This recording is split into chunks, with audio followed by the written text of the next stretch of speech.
Picture this. It's 1897. You're sitting in a small town somewhere in the American Midwest, maybe working a factory job that pays you almost nothing, when a newspaper lands on your doorstep with a headline that changes everything. Gold, mountains of it, in the Yukon. And just like that, tens of thousands of ordinary people, farmers, teachers, bartenders, dock workers, dropped everything they had and headed north into one of the most brutal, unforgiving landscapes on the planet. Most of them had never swung a pickaxe in their lives. Most of them came home with nothing. And a surprising number of them didn't come home at all. I've spent years researching the first-hand accounts, journals, letters, and testimonies of the men and women who actually lived through the Klondike Gold Rush. And what I found is so much more complicated, so much more human, and honestly, so much stranger than the adventure story most of us grew up hearing. So today, we are going back to the mud and the cold and the impossible hope of 1897. I'm going to walk you through what it was actually like to be a gold miner during the Klondike Rush, from the moment gold fever hit, all the way to the creeks of the Yukon, where fortunes were made and broken in equal measure. Stick around, because the story gets wild. Before we talk about the rush itself, we need to talk about the moment that set it all in motion, because it didn't happen the way most people think. The year is 1896, August specifically, and the place is a small creek called Rabbit Creek, a tributary of the Klondike River in what is now Yukon, Canada. A man named George Carmack was out there with two indigenous men, Skookum Jim Mason and Dawson Charlie, who were taggish, when they found something in the creek bed that made them stop cold. Gold. Not a flake or two, a thick layer of it, sitting right there in the gravel. Now here's the thing about that moment that often gets glossed over. The indigenous people of the region, particularly the Han and Tagish peoples, had known about gold in these waters for a long time. It wasn't exactly a secret to them, but it was Carmack who staked the discovery claim, Carmack who registered it, and Carmack whose name became attached to the discovery in the history books. Skookum Jim and Dawson Charlie were there, they did the work, and they shared in the initial find, but the credit and the legal standing that came with it fell unevenly in ways that tell you a lot about how the gold rush operated on a deeper level. But that's a thread we'll come back to. Word spread through the small network of prospectors already in the area almost immediately. Within days, every nearby creek was being staked. The small trading post at the mouth of the Klondike River, a place called 40 Mile, practically emptied overnight as word traveled. By the time a ship called the Excelsior pulled into the port of San Francisco on July 15, 1897, carrying miners with actual bags and suitcases full of gold, the outside world was about to lose its collective mind. Let's talk about gold fever, because if you want to understand why so many people made such a genuinely irrational decision to drop everything and head to the Yukon, you have to understand the economic reality of 1897. America and Canada were still recovering from a serious economic depression that had started in 1893. Unemployment was high, wages were low. Working-class people were genuinely struggling, and there wasn't a whole lot of optimism floating around. And then the newspaper headlines hit. Stacks of yellow metal. Fortunes for the taking. One man found $100,000 in a single season. Now, $100,000 in 1897 is roughly equivalent to somewhere between $3 and $4 million today. So when you read those headlines through the eyes of someone making maybe $1 a day in a factory, the math starts doing something funny to your brain. That's what gold fever really was. It wasn't just greed. It was desperate hope wearing the costume of logic. People told themselves it made sense. They calculated distances on maps, figured out rough timelines, convinced themselves they were being practical about the whole thing. They sold furniture, They cashed out savings. They borrowed money from relatives. And they started moving north. Estimates suggest that somewhere between 100,000 and 150,000 people actually attempted the journey to the Klondike between 1897 and 1899. Of those, roughly 30,000 to 40,000 actually made it to the goldfields. And of those, only about 4,000 ever found enough gold to be considered financially successful. 4,000. Out of 100,000 who tried. Those are not great odds. And yet, here's the thing. A lot of the people who went knew the odds weren't great and went anyway. Because when you're poor and desperate, and the alternative is more of the same grinding poverty, even a small chance at a fortune starts to look pretty reasonable. Okay, so let's say you're one of the people who caught gold fever. You've sold whatever you could sell, you've said goodbye to your family, and now you have to actually get to the Klondike. This is where the story takes a sharp turn into something genuinely brutal. The Klondike is in the Yukon, which is in the northwestern corner of Canada, bordering Alaska. In 1897, there were no roads there, no railways, no real infrastructure of any kind. Getting there meant either a long and expensive sea journey around Alaska or an overland route through some of the most challenging terrain in North America. Most stampeders, which is what they were called, chose the coastal route. They would take a ship from Seattle or San Francisco up to the southern Alaska coast, land at either Skagway or DA, and then face the mountains. The mountains. If there's one image that defines the Klondike Gold Rush for most people, it's the photograph of the Chilkoot Pass. You've probably seen it. A long, dark line of tiny human figures, ant-like, climbing a near vertical slope of packed snow in single file, stretching all the way up to the summit and disappearing into gray sky. That photograph is one of the most striking images in North American history, and it captures something real about what the journey was actually like. The Chilkoot Pass was the main route used before the White Pass Trail was properly developed. It was roughly 33 miles from the coast to the summit at the Canadian border, and that summit sat at about 3,500 feet, which doesn't sound that extreme until you realize that the final approach, called the Golden Stairs, was a slope of nearly 45 degrees that climbers had to ascend carrying their gear. And that's the other thing. The Canadian Northwest Mounted Police, the famous Mounties, had set up a checkpoint at the summit and instituted a rule. No one got into Canada without bringing a year's worth of supplies. A year's worth of supplies. For one person. That came out to about 2,000 pounds of food, tools, and equipment. 2,000 pounds. Now, most people couldn't afford to hire packers to carry all of that for them, so they did it themselves. What that meant in practice was hauling loads up the pass, caching them at the top, and then hiking back down to get more, then hiking back up, then back down, again and again and again. Some people made that climb 20, 30, even 40 times just to get all their gear to the summit. Let me give you a sense of the scale here. People would get in line at the base of the Golden Stairs, and there was a literal line, a continuous moving queue of climbers that stretched as far as you could see. And you'd climb.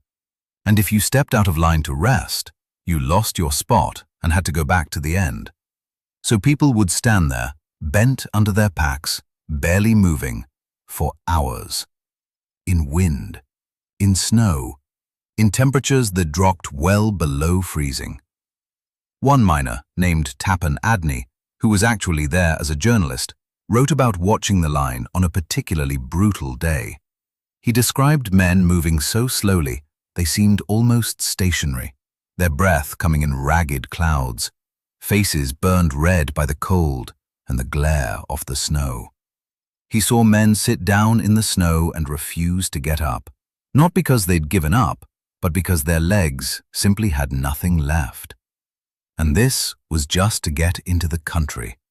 They hadn't even reached the goldfields yet. The other main route was the White Pass Trail, which started from Skagway. It was lower in elevation than the Chilkoot and theoretically more accessible. Importantly, it was wide enough for horses and mules. That's why people brought them. And that's why what happened next was so terrible.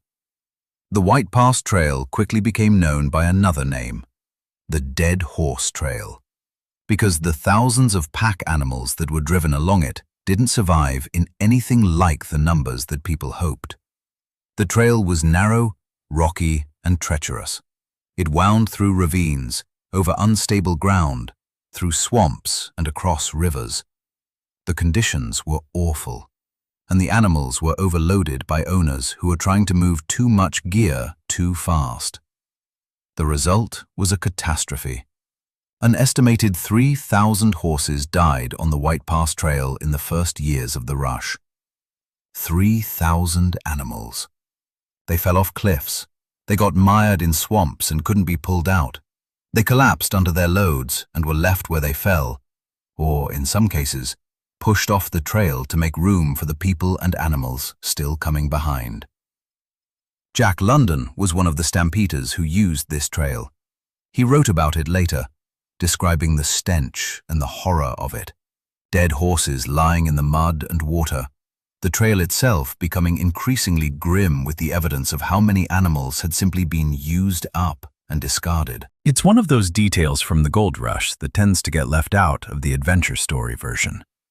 And it says something real about the kind of desperation and moral corner-cutting that the rush produced. People weren't bad. Most of them were just terrified of losing their chance, of falling behind, of arriving at the goldfields to find all the good claims taken.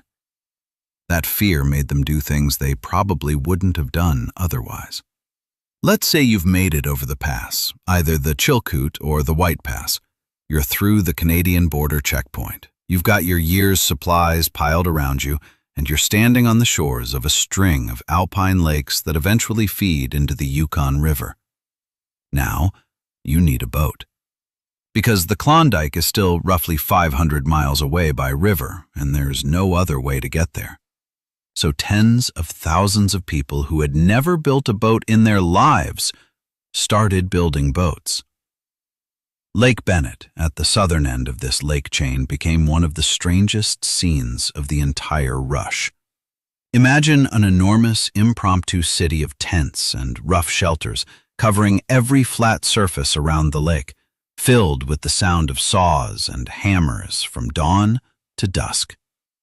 People were felling trees from the surrounding hills, stripping the slopes nearly bare, and using the lumber to build anything that would float. The quality of these boats was extremely variable. Some people had carpentry skills and built solid, well-designed vessels. Others built what can only be described as floating boxes held together by optimism and insufficient nails. Experienced rivermen who were there described watching some of these homemade craft with a professional kind of horror. In the spring of 1898, when the ice on the lakes finally broke, somewhere around 7,000 boats set off down the chain of lakes and rivers toward Dawson City in a single spring flood of humanity. 7,000 boats, all at once. The river journey was several hundred miles and took roughly 2 weeks in good conditions. The rivers were fast, clear, and beautiful in places, and genuinely deadly in others. The worst point was Miles Canyon and the Whitehorse Rapids, where the river squeezed between steep canyon walls and churned into violent white water. Many of the homemade boats didn't make it. People drowned. Supplies were lost. The Mounties eventually set up a checkpoint here too and required that women and children walk around the rapids rather than attempt them by boat. But even with the danger, the river portion of the journey was often described by stampeders as one of the more tolerable parts. After the brutal overland crossing, floating down a river, even a fast and sometimes treacherous one, felt almost like a rest. And then, finally, You'd round a bend in the Yukon River and see it. Dawson City, the capital of the Klondike Rush, at the confluence of the Klondike and Yukon Rivers. In 1896, this spot had been nothing but a marshy flat. By 1898, it was a city of somewhere between 30,000 and 40,000 people, making it, for a brief, wild moment, the largest city north of Seattle and west of Winnipeg. Let that sink in for a second. A city of 40,000 people in the middle of the subarctic, built in about 2 years in a place where there had been essentially nothing before. The city had wood plank sidewalks because the mud was so bad that walking on the ground could literally swallow your boots. It had saloons, dozens of them. It had dance halls, restaurants, hotels, and a theater. It had a telegraph office. It had newspapers. It also had no sewage system worth speaking of, serious problems with typhoid and dysentery, and a permafrost ground that meant buildings sank and tilted at odd angles because the frozen earth beneath them was thawing from the heat of the structures on top. Arriving in Dawson in 1898 after months of brutal travel was an experience that people described in ways that were almost contradictory.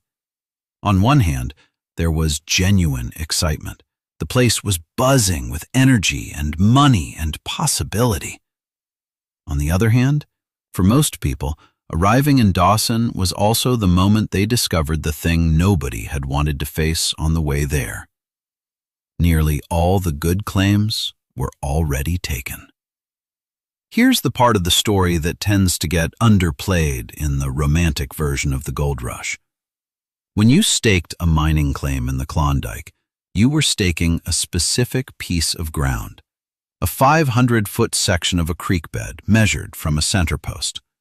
The best claims were on Bonanza Creek and its tributary El Dorado Creek, which together produced an almost unimaginable amount of gold.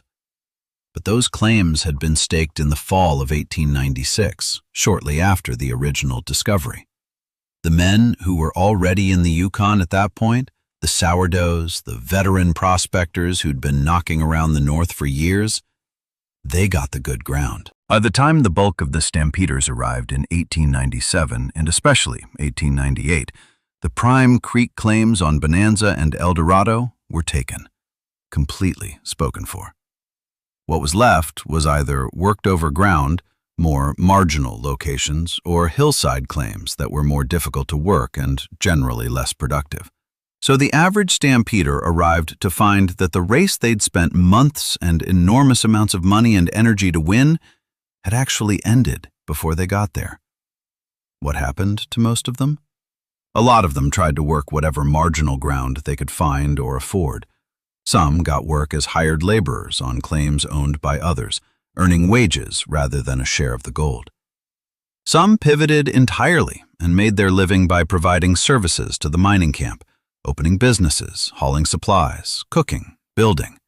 A surprisingly significant number simply turned around and went home, broke and exhausted. The people who made the really serious money from the Klondike Gold Rush were frequently not the miners themselves, but the merchants. The people who figured out that selling shovels and boots and food and whiskey and entertainment to desperate prospectors was a much more reliable path to wealth than actually digging for gold. It's a pattern that repeats throughout history. The California Gold Rush of 1849 worked exactly the same way, but it's one that the romance of gold mining tends to obscure. All right, let's say you're one of the people who actually has a claim to work. What did a typical day of Klondike gold mining actually look like? The short answer is cold, wet, exhausting, and often deeply boring. The creeks in the Klondike ran through valleys, and the gold was concentrated in the gravel of the creek beds and in a layer called the pay streak, a band of gold-bearing gravel that followed the ancient path of the stream. To get to it, you had to move a lot of worthless gravel, and the pay streak was often buried under several feet of frozen muck. That word, muck, is used throughout the first-hand accounts of the Klondike, and it describes something specific: a mixture of frozen silt, clay, organic material, and ancient plant and animal matter that overlay the gold-bearing gravel. It was frozen solid in winter, and it was sticky, heavy, foul-smelling, and seemingly endless in summer. Getting through the muck to the gold-bearing gravel below was the fundamental challenge of Klondike mining. The method that was developed for this was called drift mining in winter and open-cut or hydraulic mining in summer, and the winter method in particular was strange and ingenious. In winter, when temperatures could drop to 40 or even 50 below zero, miners would dig vertical shafts down through the frozen ground to reach the pay gravel. Then they'd tunnel horizontally along the pay streak, working underground, where it was actually somewhat warmer than the surface, though not exactly pleasant since you were working in candlelight in a hand-dug tunnel at 30 below zero. To thaw the frozen ground so they could dig it, miners built fires at the bottom of their shafts. This is called burning, and it was slow and smoky and required dragging firewood down into the shaft in quantities that were genuinely staggering when you add them up across an entire mining season. Later, steam thawing was introduced, where steam was piped down from boilers on the surface through metal points driven into the ground. This was faster and more efficient, but it required equipment that cost real money to buy and operate. All winter, the miner would dig and tunnel and pile up the gold-bearing gravel, called dump, at the surface. Then when spring came and the water was running freely again, they'd process the dump through wooden sluice boxes, running water over the gravel and letting the gold, which is much heavier, sink and be caught by the riffles at the bottom of the box. Cleanup at the end of sluicing season was the moment of truth. You'd scrape up the heavy concentrate from the bottom of your sluice boxes, pan it out carefully, and weigh what you had. That moment, the weigh-in at the end of the season, was when you found out whether the months of brutal labor had actually paid off or not. For some miners, it had, genuinely and spectacularly. There are accounts of cleanup days on El Dorado Creek where a single miner or small partnership pulled out thousands of ounces of gold in a matter of days. Fortunes made in a week of careful sluicing. But for many others, the cleanup revealed something more modest, or sometimes heartbreakingly less than expected. Factors that were completely outside a miner's control, like whether the pay streak had shifted or petered out in an unexpected direction, could mean months of work for almost nothing. We need to talk about the cold, because the first-hand accounts return to it again, and reading them, you get the sense that the cold was not merely a background condition, but something that actively shaped every single aspect of daily life in the Klondike. Winter temperatures in the Dawson area regularly reached -40 to -50 degrees Fahrenheit. That's not a temperature most of us have any real frame of reference for. At -40, your exhaled breath freezes in the air. Metal tools become dangerously brittle. Miners broke pickaxes on frozen ground in cold that severe. Exposed skin freezes within minutes. Dogs, which were essential for transportation, had to have their paws wrapped for protection on particularly cold days. Frostbite was extraordinarily common. Accounts from doctors who worked in Dawson during the rush years described treating frostbitten extremities constantly. Toes, fingers, ears, noses, sometimes worse. Amputations were not unusual. Many men who survived the Klondike came home missing something they'd gone in with. Keeping warm required enormous quantities of firewood. A miner's cabin had to be heated essentially around the clock in deep winter, and the surrounding hills were stripped of usable timber with considerable efficiency. The environmental impact of the rush, the stripped hillsides, the muddied and redirected streams, the landscape altered by hydraulic operations, was significant and lasting.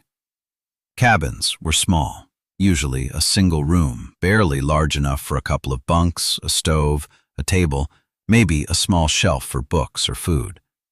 They were built for warmth and practicality, not comfort. Insulation was whatever was available. Moss packed into gaps, snow banked against the walls on the outside. What did people eat?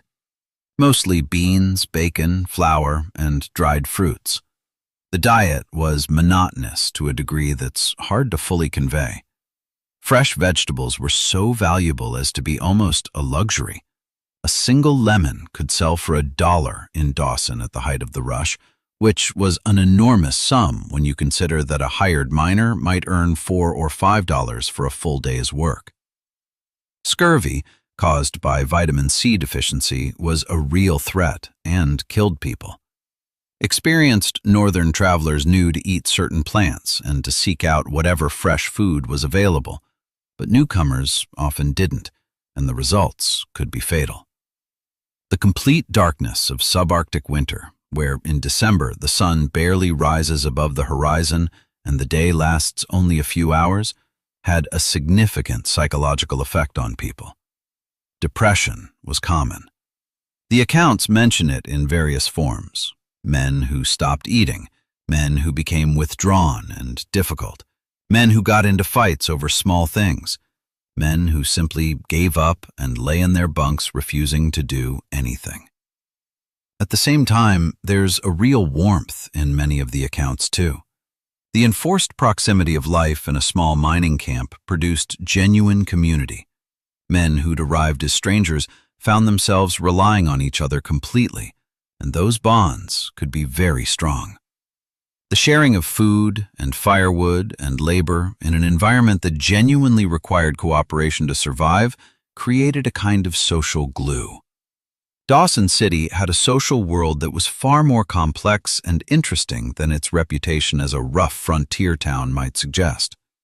There was a strict social hierarchy, but it worked differently than most social hierarchies. Money was at the top, but money that had been earned in the gold fields. The successful miners, the ones sitting on producing claims, were the royalty of Dawson. They tipped extravagantly, ordered champagne by the case, and were treated accordingly. There are accounts of miners arriving at saloons and using gold dust as currency, pouring it directly from small pouches onto scales kept behind the bar. Gold dust was, in fact, the primary currency in Dawson for much of the rush period. Shopkeepers kept small scales behind their counters and weighed out dust in payment. The standard unit was a pinch, literally the amount a thumb and forefinger could pick up, and prices were calibrated accordingly. The saloons and dance halls were the social center of Dawson life. The most famous was the Monte Carlo, but there were dozens of others. They operated essentially around the clock. They sold alcohol, mostly whiskey, often of dubious quality, and offered gambling, live music, dancing, and the company of the dance hall girls. The dance hall girls deserve their own discussion because they were a central and often misunderstood part of the Klondike social world. They were not, in most cases, sex workers, though that profession certainly existed in Dawson. The dance hall girls were employees who danced with customers for a fee, with both the customer and the hall taking a percentage. They earned commissions on the drinks their dance partners ordered, and the successful ones made serious money. Some of the most economically successful individuals in Dawson City during the rush were women who worked in entertainment. Figures like Kathleen Eloisa Rockwell, known as Klondike Kate, became genuine celebrities in the Dawson world. Kate was known for her performances, her personality, and her business sense. She was unusual but not unique. There were a number of women in Dawson who found financial opportunities in the rush that they wouldn't have had anywhere else. Women also came to the Klondike as businesswomen more broadly. There were women who ran boarding houses, restaurants, laundries, and shops. The laundry business in particular was very profitable in a mining camp where men had no time and no interest in washing their own clothes. A woman with a wash tub and some business sense could make very good money. We can't tell the story of the Klondike honestly without talking about the indigenous peoples whose homeland this was, and what the gold rush meant for them. The Harm people are the indigenous people of the Dawson area. Their main settlement was at the confluence of the Klondike and Yukon Rivers, which is, not coincidentally, exactly where Dawson City was built. When Dawson was established and grew to 40,000 people in the span of 2 years, the Han were displaced from their traditional settlement. A separate village called Moosehide was established nearby, and the Han people were effectively pushed to the margins of a massive transformation of their homeland. The rush disrupted the salmon runs that were central to Han subsistence. It introduced alcohol in large quantities to communities that had no prior relationship with it. It brought diseases for which indigenous people had limited immunity. It brought tens of thousands of strangers who generally regarded the land as a resource to be extracted rather than a home to be inhabited. The Han people had their own knowledge of the land that was invaluable to the success of the rush. Knowledge of routes, river conditions, wildlife, and survival in the subarctic environment. That knowledge was used and taken from when convenient and ignored otherwise. The story of the original discovery of gold, with Skookum Jim Mason and Dawson Charlie, Tagish men, present at the moment that changed everything, is in some ways a microcosm of the whole dynamic. Indigenous knowledge, indigenous labor, indigenous land. But the legal and economic benefits flowed primarily elsewhere. One of the most meaningful social distinctions in the Klondike was between the Chilkoot and the sourdough. Chilkoot was a Chinook jargon word meaning newcomer, someone who hadn't yet experienced a full northern winter. The stampeders who poured in during the rush were, almost by definition, Chilkoots. A sourdough was someone who'd wintered in the north, who'd survived a full subarctic winter and come out the other side, knowing what they were doing.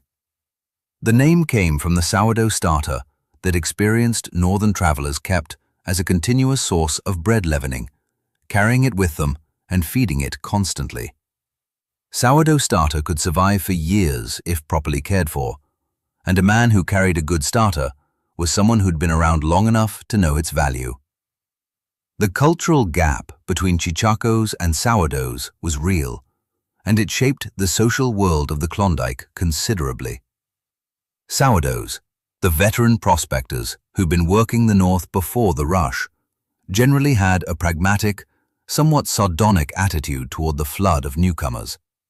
They'd seen enough death and failure and hard country to have their romanticism well and truly knocked out of them. Chilkoots, meanwhile, often arrived with expectations that were wildly misaligned with reality. Their first northern winter was frequently a brutal education in what survival actually required. The transition from Chilkoot to sourdough wasn't just about surviving winter, though. It was about developing a different relationship with the land and with uncertainty. Men who stayed and worked through a full cycle of seasons came back from the experience changed.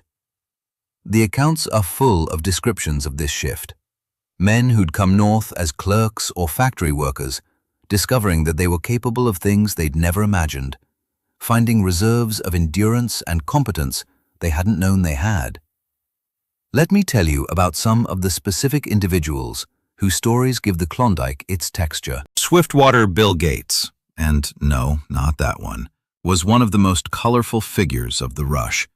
He'd arrived in the north as a dishwasher with virtually nothing, but ended up staking a claim on El Dorado Creek that made him extraordinarily wealthy almost overnight. His response to sudden wealth was spectacular in its excess. He reportedly cornered the entire egg market in Dawson, buying up every egg available, because a dance hall girl he was infatuated with had mentioned she liked eggs. He gave away gold dust with a kind of theatrical generosity. He spent and lost fortunes repeatedly and just kept going. Swiftwater Bill was the gold rush as performance art, and Dawson loved him for it. Big Alex McDonald was the opposite of Swiftwater Bill in almost every respect.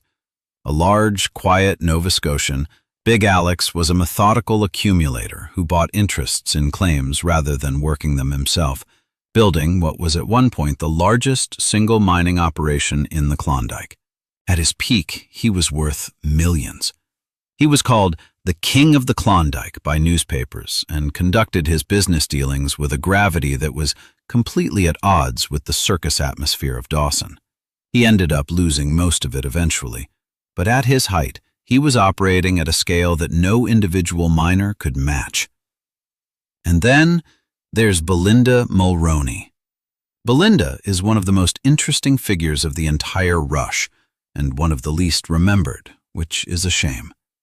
She arrived in Dawson in 1897 after making a modest amount of money on the coast, and she had a talent for business that was genuinely exceptional. She built the Fairview Hotel in Dawson, which was the finest hotel in the city, with real beds, a plumbing system, and a kitchen that served actual meals. She invested in mining properties. She made and managed money with a shrewdness that most of her contemporaries, male or female, couldn't match. Eventually, she married a French count, who turned out to be somewhat fraudulent, but even that was handled with a practical dignity that was very much in character.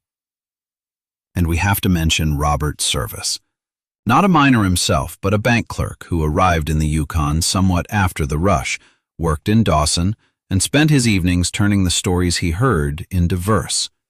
His poems, The Shooting of Dan McGrew, The Cremation of Sam McGee, The Law of the Yukon, became enormously popular, and in many ways defined the popular image of the Klondike for generations. His version of the North was vivid and dramatic and romanticized, but it was built from real stories, real places, real people. Service understood that what had happened in the Klondike was mythic in scale, and he made it into myth. Let's talk for a minute about how gold actually translated into money in the Klondike, because it's more complicated than find gold, become rich. The gold came out of the ground as dust and occasionally as nuggets. It had to be weighed, assayed for purity, and converted to currency. In Dawson, this happened primarily through the Bank of British North America and later the Canadian Bank of Commerce, which operated assay offices. Gold dust was bought at a standard price per ounce, with a small discount for impurities. But from the moment gold came out of the ground to the moment a miner had actual spendable money, a remarkable number of people took a cut. If you were working a claim yourself and had partners, the gold was divided among partners. If you'd hired labor, which was expensive since wages in the Klondike were high, you paid your crew before you paid yourself. If you owed a share of the claim's output to a grubstaker, someone who'd funded your supplies in exchange for a percentage of the take, that came off the top too. There were royalties to the Canadian government. There were equipment costs, supply costs, and the ongoing expense of feeding and housing yourself and your crew through months of operations. After all of that, what remained was the actual profit. For a producing claim, this could still be very substantial.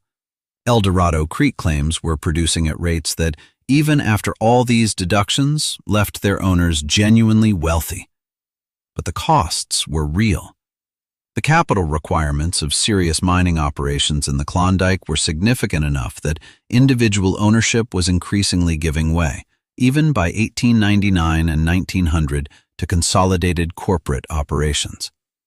The big mining companies, primarily the Canadian and Yukon companies, were buying up claims and operating them at a scale that the individual miner couldn't match.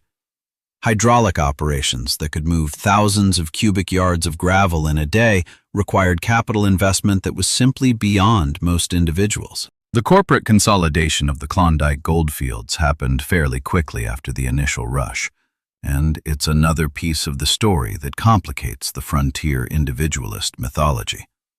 The lone prospector with his pan was a real figure, and his discovery was genuine. But within a few years, the operation was dominated by large corporations, and the little guy who'd come so far and worked so hard often found himself working for wages on ground that had once been staked by individuals just like him. The Klondike Gold Rush began, for practical purposes, to wind down around 1899. It didn't end dramatically. There was no single moment. It tapered off as the easily accessible gold was worked out, as the corporate operations became dominant, as the costs of continued individual mining outweighed the likely returns.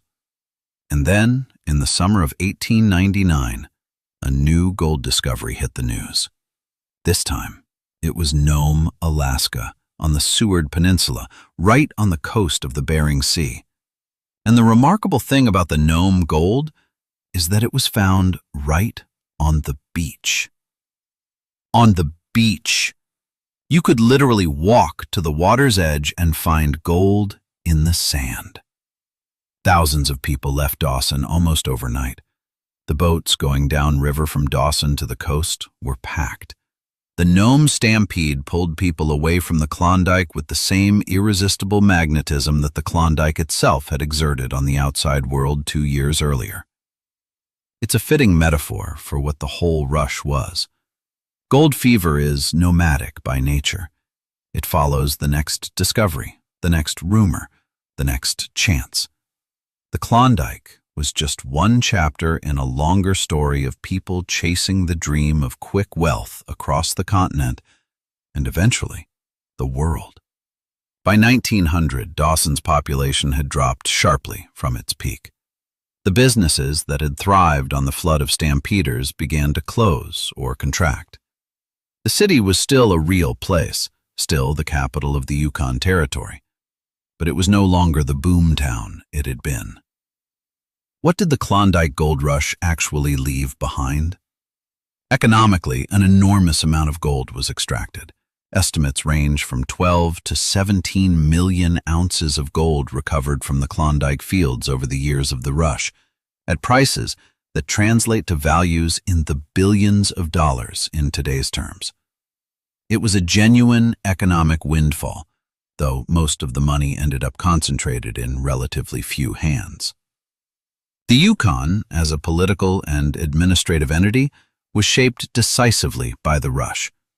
The Canadian government, alarmed by the sudden influx of tens of thousands of mostly American stampeders into Canadian territory, moved quickly to establish firm control over the region, establishing the Yukon Territory as a separate administrative unit in 1898 and deploying the Northwest Mounted Police in force. The policing of the Klondike was notably more effective than most American frontier situations of the same era, and Dawson was, by the standards of mining boomtowns, a relatively orderly place. There were murders and thefts and all the crimes you'd expect in such a setting, but the large-scale violence of places like some of the Western American mining camps was largely absent. The environmental legacy was significant and not positive. The Klondike River and its tributaries were radically altered by mining operations. The hillsides were stripped of timber. Hydraulic mining, in particular, reshaped the physical landscape in ways that are still clearly visible today. The salmon runs, which had sustained indigenous people for thousands of years, were seriously disrupted. For the Han people and other indigenous groups of the region, the rush was a disaster from which recovery was slow and painful. Displacement, disease, disruption of traditional food systems, and the introduction of alcohol created problems that persisted for generations. Here's something that I find genuinely moving in the historical record. When the old stampeders were interviewed decades later, in their 60s, 70s, 80s, looking back on what they'd experienced as young men and women, their assessments were surprisingly nuanced. Very few of them expressed simple regret. Even many of the ones who'd gone and come back with nothing financial to show for it said, essentially, that they didn't regret going. What they talked about most was the experience itself, the landscape, the community, the test of what they were capable of, the sense that they'd been part of something larger than themselves. One old miner, interviewed in the 1930s by a Canadian historian, said something that has stuck with me. He'd spent 2 full years in the Klondike, worked a claim that ultimately produced modest gold, spent most of what he made getting back home, and had been, by any strict financial accounting, no better off than if he'd never gone. But I was different, he said. I knew things I couldn't have known otherwise, about the country and about myself. That's a sentiment that runs through the testimonies of the stampeders in various forms. The Klondike reduced people to basic survival, basic labor, basic community, in a way that modern life rarely does. And some of them found that reduction, that stripping away of comfort and pretension, clarifying. Others didn't, of course. Others came home broken, sick, disillusioned, and bitter. The gold rush was not transformative in a positive sense for everyone. Some people were genuinely destroyed by it, financially, physically, psychologically. The reality, as usual, was complicated. Here's the thing about the Klondike Gold Rush that keeps nagging at me the more deeply I look at it. The mythology of the gold rush is fundamentally about individual transformation through adventure. The heroic journey. The ordinary person who goes into the wilderness, faces impossible challenges, and comes back changed or enriched. It's a deeply American and Canadian story, deeply embedded in how these cultures think about themselves and their history. And that story is true for some people, genuinely true. There were individuals who went to the Klondike with nothing and came back wealthy. There were people who found not gold but themselves, who discovered capacities they hadn't known they had. But alongside that story, there's another one that the mythology tends to suppress. The story of a massive economic migration driven by inequality and desperate hope. The story of a land that belonged to people who got no say in what happened to it. The story of animals worked to death on a trail that became legendary for its horror. The story of corporations that arrived early to consolidate the gains of individual labor. The story of people who came back with broken bodies, empty pockets, and a dream that had never quite materialized. Both stories are real. Both are part of what the Klondike was. The gold rush didn't happen in isolation. It happened in a specific economic and political context, an era of inequality, imperial expansion, and a particular vision of what progress meant and who it was for. Understanding those forces doesn't make the individual stories any less real or any less compelling, but it does make the whole picture more complete. Before we wrap up, let me give you the numbers one more time because they're worth sitting with. Somewhere between 100,000 and 150,000 people attempted the journey to the Klondike goldfields during the rush years. Of those, roughly 30,000 to 40,000 made it all the way to the goldfields. Of those who made it, somewhere around 20,000 actually did some form of mining. Of those who mined, about 4,000 found enough gold to be considered financially successful by any reasonable standard. And of those 4,000, a significant portion managed to spend or lose their gold before they got home. The people who actually got rich and stayed rich from the Klondike Gold Rush were, with some exceptions, not the individual prospectors. They were the merchants who supplied the rush. They were the transportation companies, the steamship lines, and eventually the railroad that was built over the White Pass in 1898 and transformed the economics of the whole region. They were the corporate mining operations that bought up the productive claims.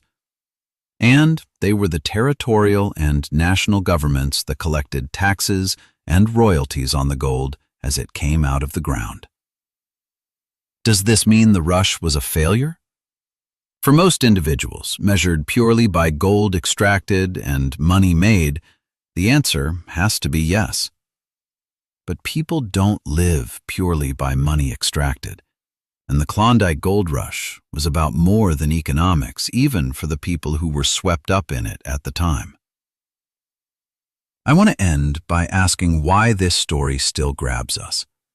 Why, more than a century later, are people still writing books about the Klondike, making documentaries, visiting Dawson City, reading the journals of men and women long dead? I think it's because the story touches something fundamental about human nature. Specifically, the willingness to risk everything on the hope of something better. That impulse is not always wise. It's not always moral. It doesn't always work out. But it is very human. And recognizing it in these people from a century and a quarter ago, doing something that looks both profoundly reasonable and profoundly crazy from where we're standing, creates a connection across time that's hard to articulate, but easy to feel. These were ordinary people. They weren't adventurers by training or temperament, most of them. They were people who saw a chance and took it, at great cost, with varying results. The ones who made it rich weren't necessarily the smartest or the hardest working. The ones who failed weren't necessarily foolish or lazy. A lot of it was luck. Which creek you happened to stake, which claim your neighbor happened to sell you, whether the pay streak ran through your ground or 6 feet to the left. Life is a lot like that, which is perhaps why the gold rush resonates. The promise and the uncertainty, the hope and the hard reality, the community built under pressure, the individual facing something much larger than themselves. The Klondike was all of those things at once, and the people who went through it, whether they came home with gold or with just the memory of an experience that nothing in ordinary life could have given them, were changed by it in ways that mattered. If you ever find yourself in the Yukon, and I genuinely recommend it, it's one of the most beautiful places in North America. You can still go to Dawson City. You can walk the streets. Some of the original buildings are still there, leaning slightly on their permafrost foundations, century-old wood, weathered gray. You can drive out to Bonanza Creek and see the enormous dredges that replaced the individual miners in the early 20th century. Machines the size of small ships that methodically worked their way back and forth across the valley, eating the gravel and sorting out the gold with mechanical efficiency. And you can stand at the creek itself and put your hand in the cold water and understand something, viscerally, about why people came. The land is that beautiful. The mountains are that dramatic. The light in summer at high northern latitudes does something extraordinary that's hard to describe, but impossible to forget. You can see why someone might look at this place, even knowing the odds, even knowing the cost, and decide to try anyway. If you want to dig deeper into this story, and there's a lot more to dig into, some of the best first-hand sources are Tappan Adney's The Klondike Stampede, written by someone who was there as a journalist, and Pierre Burton's Klondike, The Last Great Gold Rush, which is the definitive modern history of the rush and a genuinely great read. The journals and letters held in the Yukon archives in Whitehorse are extraordinary if you ever want to go to primary sources. If you found this interesting, and you're the kind of person who likes history that goes a bit deeper than the usual surface story, go ahead and subscribe. I put out videos like this regularly, covering the moments in history that tend to get simplified or romanticized, and trying to get closer to what they were actually like. Drop a comment below if you have questions, corrections, or your own connection to this story. A surprising number of people have ancestors who were stampeders, and those family stories are often fascinating. And if there's a specific moment in history you'd like me to dig into, a specific person, event, or era that you think deserves this kind of treatment, let me know down there. The best ideas for these videos often come from the people watching them. Thanks for watching. I'll see you in the next one.